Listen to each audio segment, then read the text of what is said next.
wake up in the morning, brush my teeth before I see my queen. Halo, perkenalkan nama saya Nadia Rizkia Bersari. Saya dari kelas Akuntansi Resor 19. Oke, bismillahirrahmanirrahim. Assalamualaikum warahmatullahi wabarakatuh. Hari ini saya akan membawakan beberapa materi dari mata kuliah Akuntansi Sosial dan Lingkungan. Adapun pembahasan yang akan kita bahas, yang pertama ada audit lingkungan, yang kedua ada lingkungan hidup dalam kerangka CSR dan Sustainable Development, yang ketiga ada lingkungan bisnis di era perdagangan bebas. Nah, kita langsung ke materinya. Yang pertama ada audit lingkungan. Nah, di audit lingkungan ini juga terbagi beberapa part. Ada definisi audit lingkungan, ada jenis-jenis audit lingkungan, ada tata cara audit lingkungan, dan manfaat audit lingkungan. Kita masuk ke definisi audit lingkungan. Jadi, audit lingkungan ini itu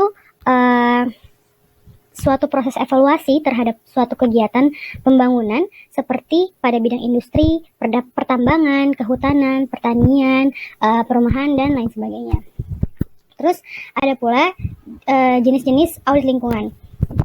Jadi audit lingkungan ini ada beberapa jenis. Yang pelaksanaannya itu sangat tergantung pada kebutuhan manajemen atau perusahaan. Yang pertama itu ada audit penataan, ada audit manajemen, ada audit produksi bersih dan minimalisir limbah.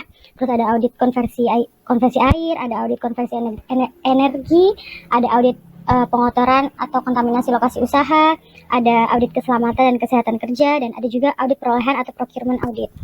Selanjutnya ada tata cara audit lingkungan. Yang pertama itu ada pertemuan pendahuluan.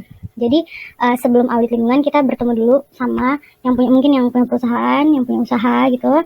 Terus setelah itu kita pemeriksaan lapangan. Jadi tim audit ini akan memeriksa apakah kita kayak lihat-lihat sekitar tempat bekerjanya. Terus setelah itu pengumpulan data. Setelah melakukan pemeriksaan lapangan, mengumpulkanlah data-data yang sudah didapatkan dari pemeriksaan tersebut. Terus habis itu ke pengujian. Nah, di pengujian ini tim audit melihat apakah tempatnya layak untuk dijadikan tempat bekerja atau tempat usaha, terus macam-macam yang dicek dari pengujian ini. Terus evaluasi hasil temuan. Di evaluasi hasil temuan ini mungkin nanti akan kalau sudah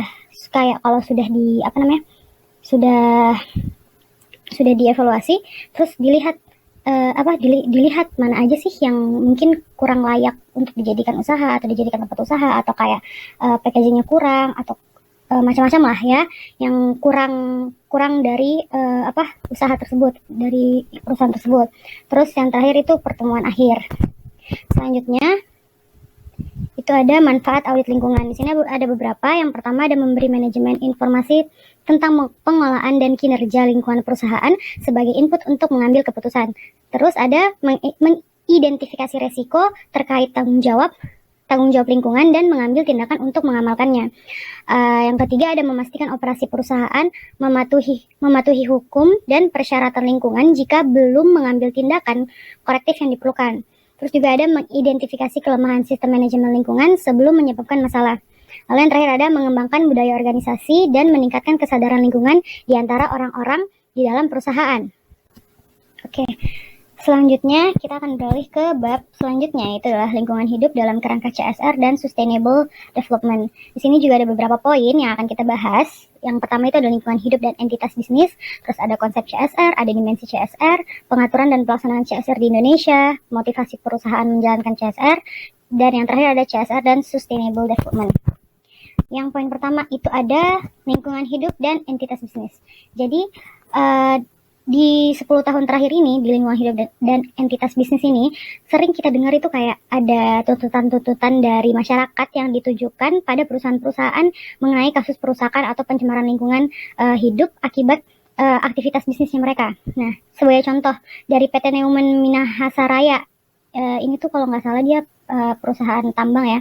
Jadi, ini mereka udah beroperasi dari tahun 1987. Terus pada tahun 1997 itu mereka mendapat tuntutan dari nelayan buyat akibat pembuangan limbah-limbah beracun ke laut yang mengakibatkan Teluk Buyat tercemar. Jadi pada akhirnya pada tanggal 31 Agustus 2004 mereka harus ditutup perusahaannya, tapi sampai sekarang masih meninggalkan pencemaran di kawasan Teluk Buaya tersebut. Terus selanjutnya ada konsep CSR. Jadi menurut kamus online Wikipedia, CSR ini merupakan suatu konsep bahwa suatu organisasi itu memiliki kewajiban untuk memperhatikan kepentingan pelanggan, karyawan, pemegang saham, komunitas, dan pertimbangan-pertimbangan pelanggan, karyawan, pemegang saham, komunitas, dan pertimbangan-pertimbangan ekologis dalam segala aspek dari usahanya. Nah, The International Organization of Employers atau IOE mendefinisikan CSR sebagai Initiative by Companies Voluntary Integrating Social and Environmental Concerns in their business operations and in their interactions with their stakeholders. Jadi dari definisi di atas itu tuh bisa disimpulkan bahwa CSR itu merupakan tindakan perusahaan yang bersifat sukarela dan melampaui kewajiban hukum terhadap peraturan perundang-undangan negara. Terus pengertian tersebut itu tuh memandang CSR sebagai aspek inti dari aktivitas bisnis di suatu perusahaan dan melihatnya sebagai suatu alat untuk terlibat dengan para pemangku kepentingan. Selanjutnya ada dimensi CSR. Jadi dimensi CSR ini ada 3. Yang pertama itu ekonomi sosial lingkungan, terus ada pemangku kepentingan, dan voluntari. Nah, ekonomi sosial dan lingkungan ini tuh di dalam perusahaan itu tuh dalam menjalankan CSR itu harus memperhatikan keseimbangan ketiganya. Gak boleh ada trade-off dalam jangka panjang di antara ketiganya, dan ketiganya itu harus mengalami kemajuan. Selanjutnya ada pemangku kepentingan. Jadi dalam perusahaan yang menjalankan CSR ini harus memperhatikan seluruh pemangku kepentingan internal dan eksternalnya dan mencari keseimbangan terbaik bagi pemuasan seluruh kepentingan mereka. Yang terakhir ada voluntari. Jadi di dalam perusahaan yang menjalankan CSR ini harus mematuhi seluruh regulasi yang berlaku, kemudian berusaha melampauinya sejauh mungkin. Oke, selanjutnya ada pengaturan dan pelaksanaan CSR di Indonesia. Jadi di sini ada tercatat ya dalam undang-undang. Yang pertama itu ada Pra UU nomor 40 tahun 2007, terus juga ada Undang-Undang nomor 23 tahun 1997 mengenai pengelolaan lingkungan hidup, terus ada UU nomor 8 tahun 1999 mengenai perlindungan konsumen, terus ada juga Undang-Undang nomor 13 tahun 2003 mengenai ketenagakerjaan, terus ada juga UU nomor 40 tahun 2007 pasal 74. Di sini ada 4 poin. Yang pertama itu ada perseroan yang menjalankan kegiatan usahanya di bidang atau berkaitan sumber daya alam wajib melaksanakan tanggung jawab sosial dan lingkungan. Yang kedua, tanggung jawab sosial dan lingkungan sebagaimana dimaksud pada ayat 1 merupakan kewajiban perseroan yang dianggarkan dan diperhitungkan sebagai biaya perseroan yang pelaksanaannya dilakukan dengan memperhatikan kepatuhan dan kewajaran. Terus yang ketiga, perseroan yang tidak melaksanakan kewajiban sebagaimana dimaksud pada ayat 1 dikenakan sanksi sesuai dengan ketentuan peraturan perundang-undangan. Terus yang keempat, ketentuan lebih lanjut mengenai tanggung jawab sosial dan lingkungan diatur dengan peraturan pemerintah. Terus selanjutnya ada motivasi perusahaan menjalankan CSR. Jadi ada beberapa motif ya di sini, ada dari motif keamanan, dari motif memenuhi kewajiban kontraktual, terus dan motif moralnya juga. Terus selanjutnya ada CSR dan Sustainable Development. Nah, CSR ini merupakan suatu elemen yang penting dalam kerangka sustainability yang mencakup aspek ekonomi, lingkungan, dan sosial budaya. Adapun alasan mengapa harus melakukan CSR, yaitu untuk mendapatkan keuntungan sosial, mencegah konflik dan persaingan yang terjadi, kesinambungan usaha atau bisnis, terus pengelolaan sumber daya alam, serta pemberdayaan masyarakat dan sebagai license to operate. Jadi implementasi CSR ini tuh tidak hanya mendapatkan keuntungan ekonomi, tapi juga secara sosial dan lingkungan alam bagi keberlanjutan perusahaan serta mencegah terjadinya konflik. Nah, dalam perspektif perusahaan yang dimaksud berkelanjutan adalah merupakan suatu program sebagai dampak dari usaha yang telah dirintis. Terus juga ada 5 faktor sehingga konsep keberlanjutan itu menjadi penting. Yang pertama itu ada ketersediaan dana, misi lingkungan, tanggung jawab sosial, implementasi dalam kebijakan seperti masyarakat, korporasi, terus pemerintah juga. Terus yang terakhir mempunyai nilai keuntungan atau manfaat. Oke. Selanjutnya, di bab terakhir ada lingkungan bisnis di era perdagangan bebas. Di sini juga ada beberapa poin ya, poinnya lumayan banyak, kita langsung ke poinnya aja. Yang pertama itu ada perjanjian perdagangan bebas. Jadi, perkembangan neraca perdagangan Republik Indonesia pada bulan Mei 2021 itu perdagangan mengalami surplus sebesar 2,36 miliar dolar AS. Akumulasi dari Januari, surplusnya itu 10,17 miliar dolar AS. Surplus diperoleh dengan nilai ekspor Indonesia lebih besar dari nilai impor. Angka ini merupakan angka tertinggi sejak 10 tahun terakhir perdagangan bebas Indonesia. Dapat dikatakan dalam data tersebut, berbagai perjanjian perdagangan internasional di Indonesia dapat dikategorikan dalam perjanjian perdagangan melalui 4 tahap. Yaitu adalah, yang pertama ada AEF atau Entry into Force, terus ada Conclude dan Ratification, terus ada Ongoing, dan yang terakhir ada Future. Selanjutnya, politik dan hubungan internasional dalam lingkungan bisnis dan sosial.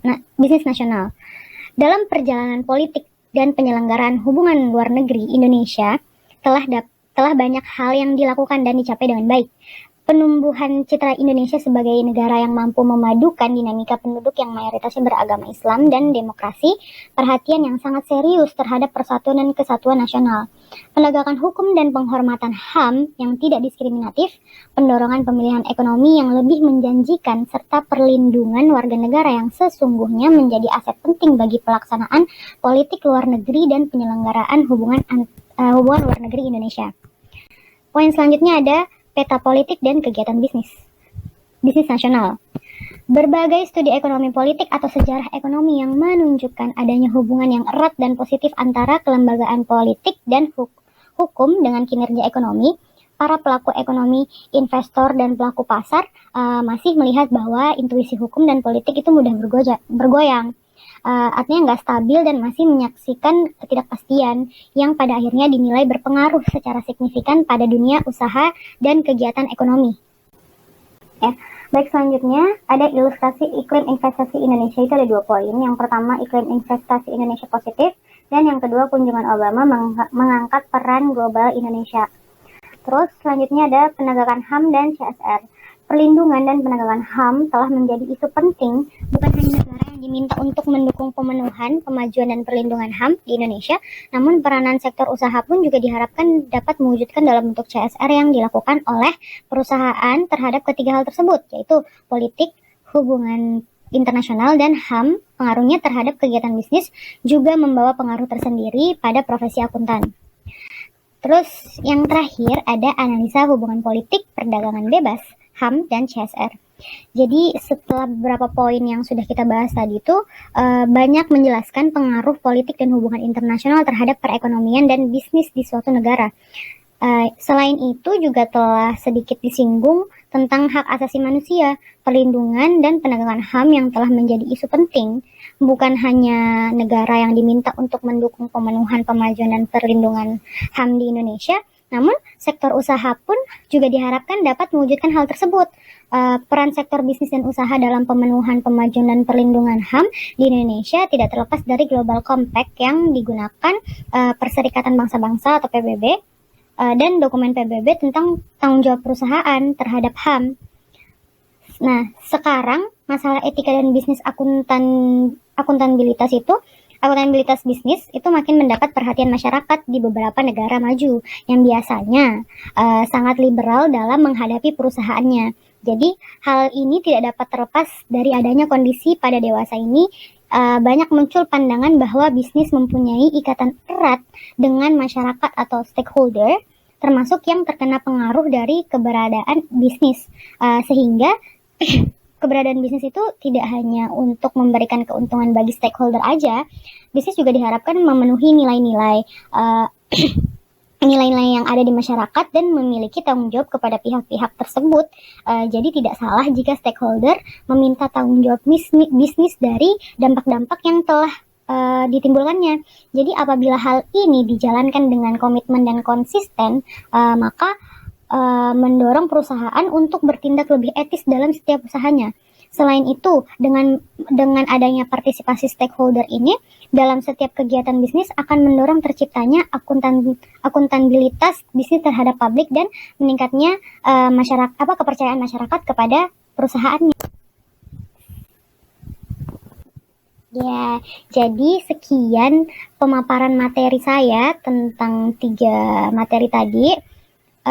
Mungkin semoga bisa dipahami dengan baik dan mungkin masih banyak kurangnya. Terima kasih atas perhatiannya. Wassalamualaikum warahmatullahi wabarakatuh.